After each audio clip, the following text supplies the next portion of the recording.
Welcome back to the Falcons Nest podcast. I'm here with Wayne Madsen. Hey Samit, how are we doing? I'm very well, thank you. Good. You? Yeah. Excellent. Looking forward to the upcoming T20 season starting. It should be very, very exciting. I think one of the things for us is to obviously chat about our rivalry and what we've had over the last, probably this will be 17 seasons. A few playing together, but obviously a lot of it has been against each other. And I've been on the wrong side of a lot of them, should we say? But they've always been competitive, our games, and our matchups have in all of the games we've sort of, it's been you versus me a lot of the time, just because of our roles and where we sort of fit in terms of where you bowl and where I've batted, and so it's always been a good challenge. Yeah, I don't think there's ever been a dull moment, to be honest. I think that we've always had a bit of cat and mouse, and I think we've always played the way true to ourselves, to be honest. If you ask me, like, I'm trying to outdo you and you're trying to outdo me, and from a bowling perspective, you're trying to hit me in areas where I'm not expecting you to hit it, and I'm expecting you to hit it in areas that you don't want to hit it. So there's always a sweep, there's always a reverse sweep, or there's always a slog sweep coming at some point. It's just when Wayne wants to do it is the question. Yeah, and that was like, you mix up I think for me, like how you mix up every ball. It was never like stock ball all the time. So I had to be ahead of that, and that cat, as you say, like it was the cat and mouse that we had, and we always had. I had to try and get inventive against you, but then try and also develop the sort of the power game and hitting from the crease. That probably changed things a little bit for me, especially against playing against you. When you take the pace out of it, I could then bash you back over your head instead of like just going to the sweeps in reverse.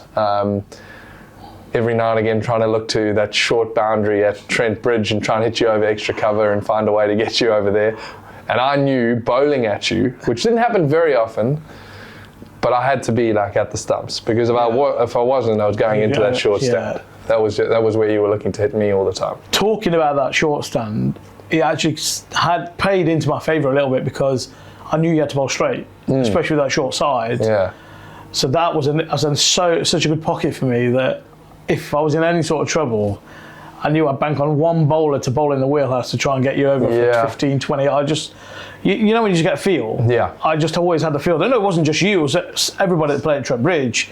That pocket was always there. There was always a small pocket where you played. But going back on bowling at you, I knew you were the linchpin of the Derbyshire batting, so I always try and get you out, because I knew it would just make everything else easier.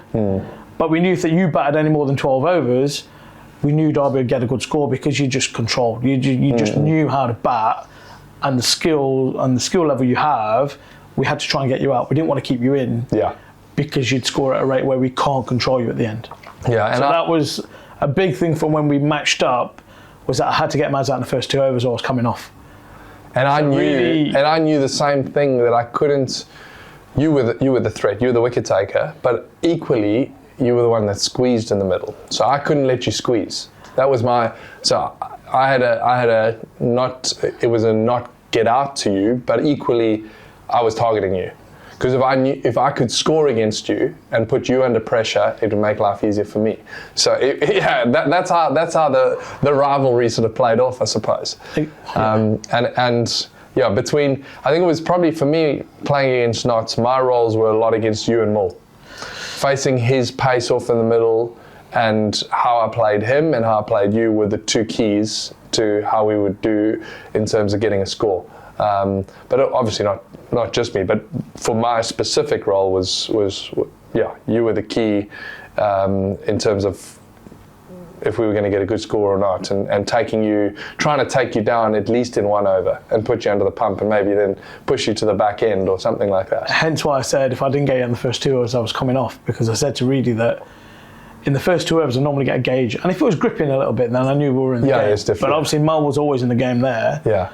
But I was only coming on to get you out, because I knew you also had to score at a rate like you said and not get out. So the risk and reward are pretty high there. Yeah. So you only have 20 overs to bat, and you've got to score runs, and that's your job. But yeah, it was just targeting one bloke, and I said to our lads that I'd target Mads every single game. And so for me, it was trying to, and I knew you would protect a short boundary. That you bowl well to it, you still do. You go wide, or you'd go straight, depending on where that short boundary is. And I would be aiming to hit that short boundary and finding a way to get it there. But also then, I think certainly from in the last sort of, 7-8 years, was finding different areas over the keeper, those sort of things. Especially here, playing at home, it was different for me, because when I faced you, I could pick up the sweeps, it would race away, like behind, even get little deflections over the keeper, and then your men would come finer. So it was trying to, and then I could get my hard sweep, which was my hard sweep was the go-to, and at Trent Bridge as well. Absolutely. Like if you were bowling, especially if you were not the pavilion side, what's the other one? Ratcliffe Road, yeah. Ratcliffe Road, and if you're bowling from that side, that short boundary that side, and you had to cover angles with your fielders, so you couldn't have them too fine. I could get a sweep away, so you had to be square. But then your cow, he had to come square, because my shot was that hard sweep that raced across the outfield there. If I could hit it across the square in the outfield, it was 4. But equally, it was taking the risk, because you're trying to get me LB, you're trying to fire it under the bat. It was like that cats and mouses. If I was running to you at Ratcliffe Road, and everyone, if you noticed, would have to be. I had to give you a slog sweep. Yes. To protect the sweep. But you try and go underneath me with the slog sweep. I always have a theory at Trent Bridge: is go under the bat at Trent Bridge, because it's so true. Yes. If you don't get under the bat at Trent Bridge, you go for 10 more runs than over as a spinner, because it's so true. Yeah, it is. And it's so small. You just had to find a way. Exactly, and then for me it was like trying to adjust to that, and can I go back over your head? Because I'd leave the long side. The long side. I know. Yeah, you can. Doesn't matter. You can put whoever you want that side, but I'm going that side and maybe straight. Yeah. That was where I was aiming to target you. Whereas here I played a bit different. And I think initially what I would try and do, once I'd shown you the reverses, it was but it was also to hit the twos into mid-wicket. The twos. I knew you were trying to run twos, because I'd have to get a good fielder out mid-wicket, because I knew you'd just try and rob the strike. So I was like, keep Mads off the strike and bowl at somebody else, and then that way you get a little bit annoyed. I actually remember a game here where I think I got you for 3 or 4 twos in a row, and then I got run out next ball. I was so shattered. I knocked one in, and Reedy picked up and hit direct. Oh, really? Did it? Yeah. Oh, I can't remember that, no. Yeah, no, Reedy hit direct. But I think I got you for 3 or 4 twos in a row, and you were screaming at the boys on the boundary. I was livid. But it was a long boundary out. I remember it being a long boundary out that way. And I just, I would get, there was no spin, and I was able to just get you, flick it onto the ring. You couldn't get there, they couldn't get there, and it was just, and I was trying to just get them in to be able to go back over their heads. The spinner's nightmare to that twos, and then you get a nick for 4. It's just like you've gone for 10. It's like pulling your hair out. No, it is. Especially if in your head you're not thinking that you're not bowled over. Yeah. So, but that sort of stuff is a really good thing to mention, even for our boys. Yeah. Is twos are really important. Yes. Not just the boundaries. Yeah. And especially we if you get on the big side here. Yeah. And the outfield here can be a bit bobbly and tricky to field on. So putting guys under pressure. But I think one thing for me is that you always rocked up against us.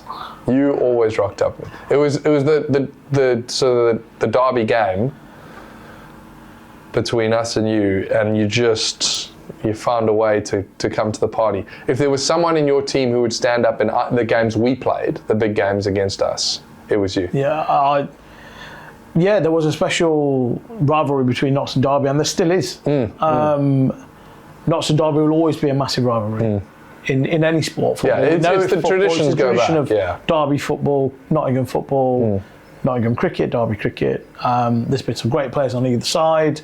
That'll always be there. And going on that, we knew that coming to Derby on a Friday night, we knew that who'd get the most stick would be Samit. So I kind of I preyed off that, because I wanted it, because it actually made me play a lot better. And especially against Derby, going that field on the boundary, you know you're going to get it. Yeah, it's just the way it is. Yeah. You guys come to us, you know you're going to get it. It made me play a lot better, to be honest. But that rivalry switched last year. And we managed to drill knots in a good way. Yeah, for the first time in a while. Yeah, but that's in a good way, because it showed that I still have the passion to play good quality, tough cricket, regardless of where I played before. I'd always want to beat them, and I always want to win. So, yes, 22 years at Trent Bridge, but my first year at Derby, we turned over knots, and I reckon that was a good statement to everybody, saying that I've still got the burning desire to win cricket games wherever I play, and I think that should roll onto our squad. That should have sent a message to our squad that Samit's not here to mess about. Like we're here to win, and I don't care who we play. Yeah, exactly. And I wanted that to be a message. So hopefully I did that. And this year, when they turn up again, because in past years when we've turned up at Derby, we thought we'd won 70% before we played. Yeah. And I don't know why that is. I can't put it on it. Yeah, but we turned up and we knew we had to get Mads out, and if we got Mads out, he'd just capitulate. Yeah, I mean, I remember watching that game, that tied game, and how we threw that one away. I couldn't believe my breath. Yeah, no, it was the most incredible game of cricket. I was watching from the top. I had my injury that year, so I unfortunately wasn't playing. Yeah. We had that game wrapped up with 5 overs to go. Easy. Needing, I don't know, was it 17 runs with 5 wickets in hand? And I was like, this game, we were like, we're done here. And how we nearly lost it by 5 runs and then tied it. It was just the most incredible game of cricket. But there's I mean, we know in professional sport there's different pressures and there's different things that come into it. The psychological factors are massive. And I think there probably was. Well, there was, in terms of us not being able to beat you. There was obviously some psychological factors involved there. It wasn't just the skill element, because we had guys who could win games 100%. Of cricket. But I mean, because I look at and we hammer a team like Leicester, and I look like the next game, and you get hammered by Leicester the following game. It's like it doesn't add up. No. It's so the psychology of it at times is huge. Especially in a T20 format, which is short. Like you can't get a session, like you can't get 10 overs back in a T20 game. No. You can get it back in a 4-day game, or maybe in a 50-over game, but you can't get it back in a T20 game. So that's why level playing fields are, from the get-go, anyone can beat anybody, and that's the great result. If you're on it, if you're off it. It doesn't matter who you are. Yeah. If you're offered, another team or a player can win a game in T20s. It's not quite the same in the longer format. You need everyone to contribute, or a big part of that is everyone contributing. But it's that the 2020 it does the factor involved. But like we say, that's why the psychological side of things, and for us last year, that win here was crucial in sort of snuffing that out for us as a team. Well, we should have actually done the double over him, to be honest. Yeah. We should have beat him at Trent Bridge.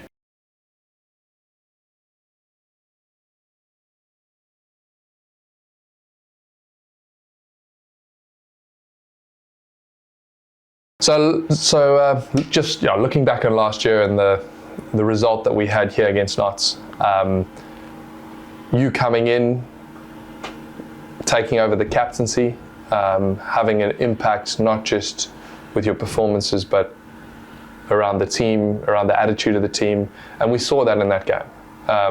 The atmosphere, the crowd was just electric. It's up there with if not the best I've ever had here. To win a game against Notts here, you're always going to have a decent atmosphere around, but that was truly special. Yeah, no, it was, and I want more of it. So what I want the crowd to be, I've said it last year in the press, that I want the crowd, I want to feel like we're at home. And sometimes when you come here, you don't feel like Derby are actually at home, because the crowd is so they're so spread out, is that there's no cult following.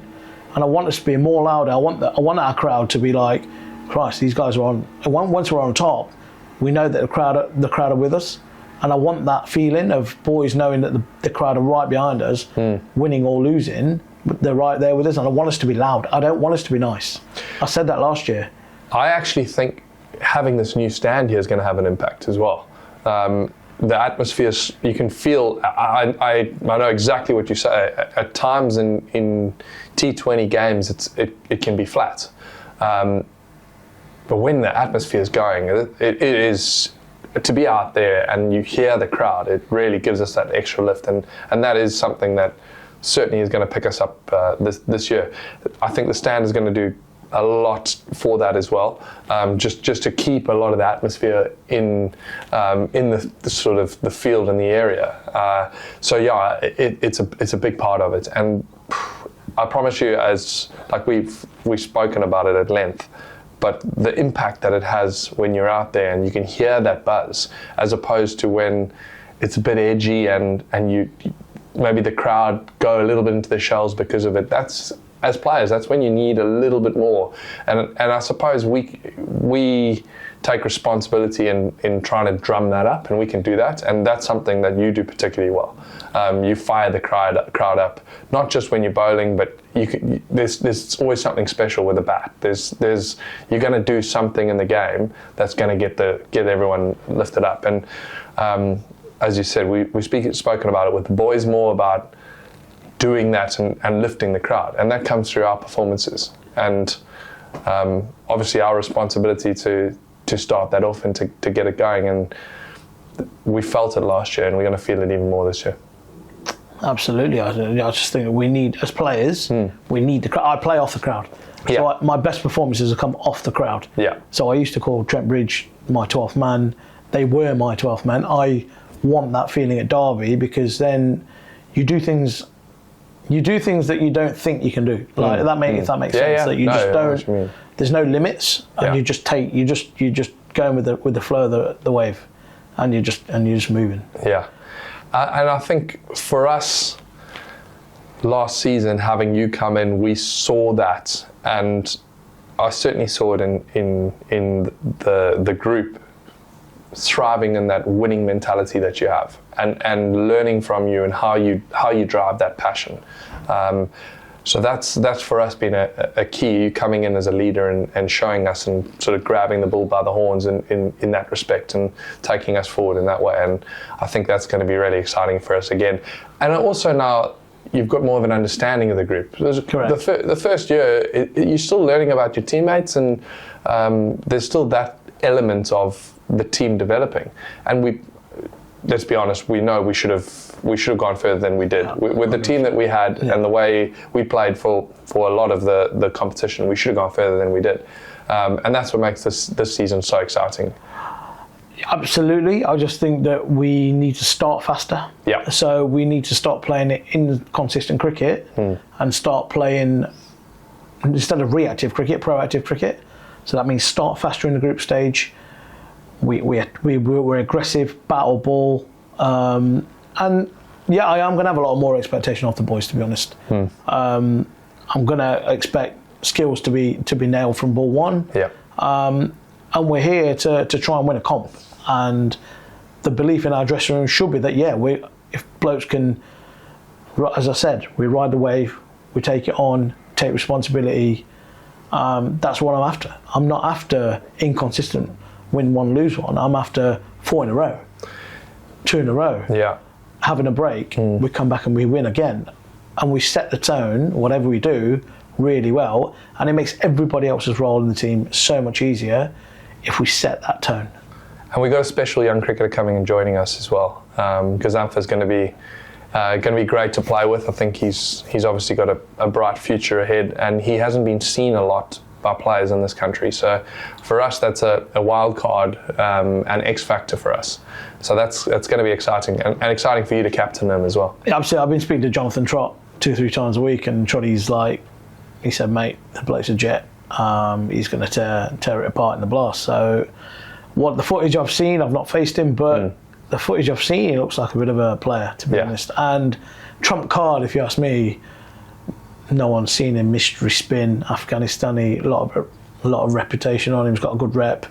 Been at Mumbai Indians look, he's got everything. It's the final piece to our jigsaw, if you ask me. It's exactly what we needed. I'm looking forward to it. Everybody else should be excited. We can just roll with him. And yeah, we're ready to go. Yeah, well, we're looking forward to a really exciting T20 Blast, and as we've said, our expectation levels are really high in terms of aiming to win this trophy. Absolutely. Thanks, Dex. Cheers, mate.